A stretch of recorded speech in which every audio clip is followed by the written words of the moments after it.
આપણો દેવાંશી ભોળિયાનાથનો ભગત છે. પોતાને ભાઈને અહીંયા શંકર બાપાને મંદિરે જ રમવું હોય ને મંદિર આપણે શિવાલય છે આપણા આંગણામાં. એટલે શું કરસ હે રમડું વગાડશો? એમ કે તમે હોઈએ છો, હું એકલો મંદિરે રમું છું. દેવાંશ એમ ન વગાડે, આમ વગાડે, આમ ડમરું વગાડે. કેમ વગાડે? લાઈકો લાઈકો જા તો ડમરું એ હા ભાઈ જાઓ. હા કયું ગીત ગાવાનું હોય? કીર્તન કયું ગાવાનું? હા આવડી ગયું. કેમ ગાવાનું? કઈ એમ કઈ હા જો એમ હજી વગાડે એટલે આવડી જાય. હર હર મહાદેવ, હરિઓમ, જય માતાજી. આપણે તૈયાર થઈ ગયા ને આપણે તૈયાર થઈને જવાનું છે મૈયરીએ, મારા પપ્પાની ઘરે. હે ભાઈ મને કહેશે કોણ તારા પપ્પા? એટલે મેં કીધું ભૂપતભાઈ રવિયા. તો કે ઈ તો મારા નાના બાપુ. તારા નાના બાપુ પછી પેલા મારા પપ્પા. તો તારે અહીંયા હું છે ન થાવું તો ઉભો થા. હાલો તો પપ્પા ગાડી વાળે ચાલો. અને અમે જવાના છે પાખરવડ. ક્યાં? ઘરે ભાઈ ને દર વખતે મૂકી મૂકી જતા હોય ને આ વખતે લઈને જઈશું તો બહુ ખુશ છે. કા દેવાંશ? હે ક્યાં જવું? અત્યારે ફેશન છે બા તેલ નહીં નાખવાનું. કા તેલ ના અને દેવાંશ અમારો એવી મસ્તી કરે છે કે એને બહુ મજા આવે એમ. ત્યાં જવાનું નામ પડ્યું ને માસી આગળ. કા બહુ ખુશ થઈ ગયો. જેવી હું ખુશ થાય ને એવો દેવાંશ ખુશ થાય. અને દેવાંશ એની ખુશી વ્યક્ત કરી શકે, આપણે એવી રીતના વ્યક્ત ન કરી શકીએ. હજી નાનો છે એટલે. હા હાલો હાલો હાલો ભાઈ બાને પગે લાગી ગયો. હા બે પગે. હા દુખણા લેવા દે બાને. વાલું વાલું કર લે બાને દીકુ. રાઈત નહીં બા વગરનો હું તો નથી. હવે આજ રાઈતે હું થાય?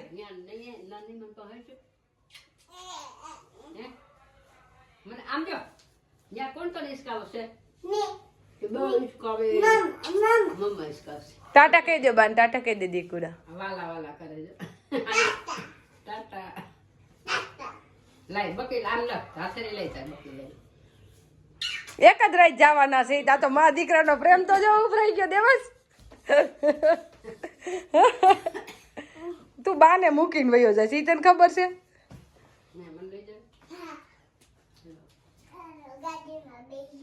હાલો લે એ ઘરે રહેવું પડે ને બાને.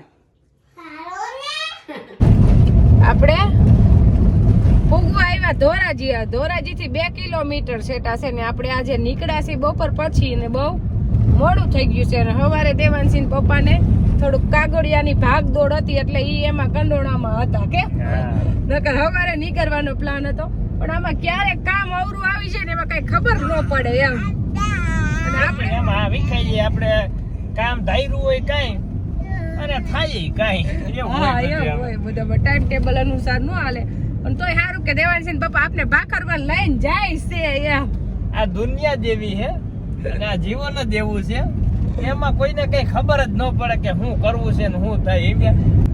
અને આપણે ગાડી કઈ એમને નથી જાતા. આપણે તો ધક્કો વસૂલ જ હોય. ફૂલ થઈ ગઈ છે. 11 મણ 12 મણ ચટણી આજ તો દેવાંશી પપ્પાએ ભરી લીધી છે. 12 મણ ભરાઈ ગયું છે પણ એમાં 3-4 મણ જુનાગઢ ઉતારી દેવાનું છે અને બીજું ભાખરવડનું છે 8-9 મણ. તોય ઘટશે. ઈ પછી પાછો રાઉન્ડ મારશે કારણ કે હું દેવાંશ છે એટલે નકર અહીં આગળ એકાદા 2 બાચકા અમારા હાથમાં રાખી દે. પણ કીધું અમારે તો આવું જ છે. અને ત્યાં આજે આપણે આ વિસ્તારમાં તો એટલો બધો નથી થતો પણ અમારે એ બાજુ જુનાગઢ બાજુ ને ભાખરવડ ને એ બાજુ મંડપ થાય રામાપીરનો. એટલે એ મંડપમાં મજા આવે. મેળા જેવું જ હોય, માણા બહુ હોય. આપણે મારા મમ્મીનો ને એનો બહુ આગ્રહ હતો. ફોન આવ્યો હતો કે તમે આવો મંડપ કરવા એમ. આવવાનું જ છે ચટણી લઈને તો આજે જ આવો. એટલે દેવાંશી પપ્પાને કીધું કે આપણે તો જાવું તો આજે જ જાવું, નકર મારે કઈ આવું નથી. નકર કઈ કામ નથી. અને આપણે કાલે દેવાંશનો બર્થડે છે એટલે આપણે બર્થડે એક અલગ રીતે અને ખાસ સેલિબ્રેટ કરવાનો છે. ઈ કાલ એનો બર્થડે નો વિડિયો આખો આવી જ જાહે. એટલે આપણે ઈ માટે જાય છે એમ. હા, અલગથી આપણે કઈ કેક નથી કાપવી. કેક નથી કાપવી પણ ઈ કઈક અલગ રીતે સેલિબ્રેટ કરશું એમ. હા. આપણે ક્યાં પહોંચ્યા છું દેવાંશ? જુનાગઢ કેને કહેવાય? દીદી ભણવા ગઈ એને જુનાગઢ કહેવાય ભાઈ કે એટલે ને જુનાગઢ નું નામ આવ્યું ને એટલે સીધી બેનું યાદ આવી કા એટલે તને યાદ આવી જાય દીદી ને આપણે કાલ મળવા દે તો જાવું નકર હરીવાલા દૂર થી બાય બાય કરે જો ગિરનાર દેખાય કેમ આપણે દેવાંશ ને જુનાગઢ સકરબાગ માં લઈ જવો છે પણ આપણે ટાઈમ નથી મળતો એવો દેવાંશજી પપ્પા મને તો એમ છે કે સોમાં હું આવી જાય ત્યારે નવરા થાય ટાઈમ વધતો એને બદલે ટાઈમ ઘટવા માંડ્યો આમાં સમય કામ કરે નકે ઉનાળાની નકરી નીંદર જ કરતા બધો સમય ઘટવા માંડ્યો સમયની વાત એ હારું ને કામ ભગવાન જાજુ દે આપણે ઉગી ગયા ભાખરવડ હવે માં દીકરી બેઠા છે હજી જમવાની થોડીક વાર છે આ પકોડાની સુગંધ તો દેવાંશને કૃષ્ણનગરથી આવવા માંડી હતી કે મમ્મી પકોડાની સુગંધ આવે ખબર હતી કે માસી પકોડા બનાવવાનું છે એટલે સુગંધ આવવા માંડી બધી ખબર હતી કેની ઘરે આવ્યા આપણે માસીની ઘરે અને પપ્પા હામાં મળ્યા ને તો કે ભૂપતભાઈ જઈશ એમ કેવાય કે એમ જનકની દુકાન એવી બધી કોક દુકાન રસ્તા આવે તો એ જનકની દુકાન કા હાલો કે જટ કરો હવે દેવને ભૂખ લાગી છે કે તો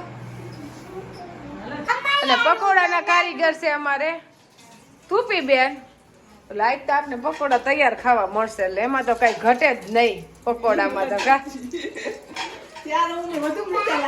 બહુ જ મીઠું લાગે મારે કંઈક બનાવીને દે તૈયાર એટલે નકર તેલની સુગંધ લઈ લે ને તો ધરાઈ જાય હા દેવાંશ ખાવા છે ને આપણે બહુ ભાવે એવું તો બધું નવીન નવીન તો રોટલા શાક જ ઓછા ભાવતા હોય બધા છોકરાઓને એવું જ હોય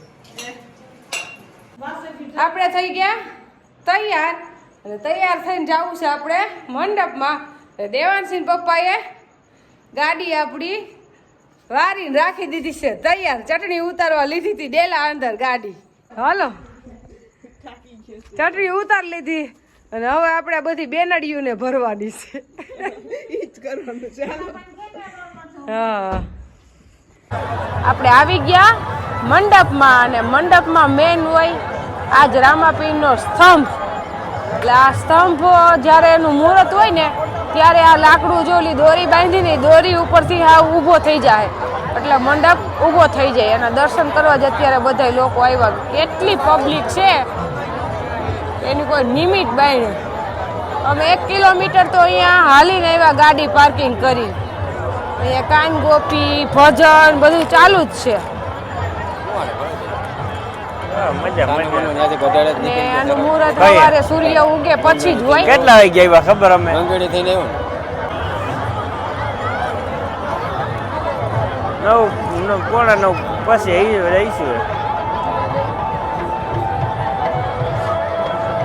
તમે કેટલા મંડપ કર્યા છે આ પેલો હા અશુકુમારે કેટલા કર્યા એને તો ઘણા કર્યા ચાલુ અમારે ત્યાં ચાલુ આપણે પહેલી ફરે મંડપ કર્યો હલો પૂછો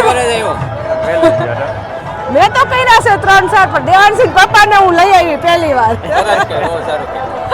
સારું કામ કર્યું ધ્યાન રાખજો તમે એવું થાતું હોય કા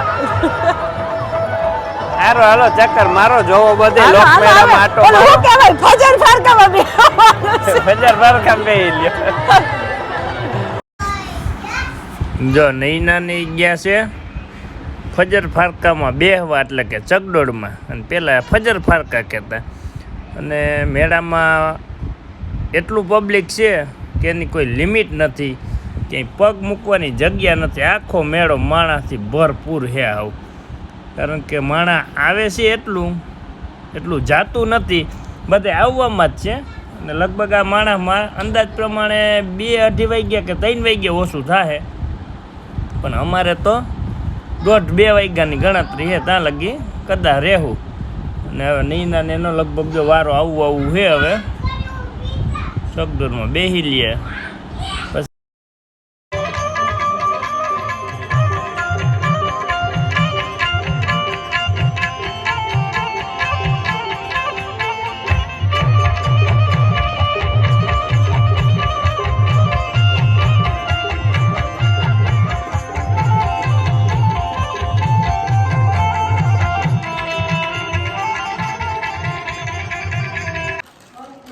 ટાઈમ થયો છે 1:45 ને આપણે મંડપમાંથી આવી ગયા ઘરે એટલે આપણે પકોડા પચી ગયા છે એટલે હવે આપણે નાસ્તો લેતા જ આવ્યા છે એટલે હવે નાસ્તો કરી નિરાતે જ હું તો જ નીંદર આવશે અને બહુ ફર્યા 1 મિનિટ બેઠા નથી 11 વાગ્યાના જ 1:45 વાગ્યા લગન ફર્યા જ છે એક તો પેલા 1 કિલોમીટર હાલીને જ જવાનું ઈ જ પેલું એટલે પકોડા ત્યાં જ ઓગળી ગયા પછી ત્યાં ગોલા ખાધા તો આપણે ભૂખ લાગી છે એટલે નાસ્તો કરીને જ હું દેવાંશી પપ્પા એક વેફર ખાઈને હવે લાંબા થયા એને ભૂખ લાગી એને માથું સેડ્યું એને ટીકડી પી દીધી કારણ કે આખો દિવસ ને એમને દોડમ દોડી હોય ને એટલે બહુ થાકી ગયા હોય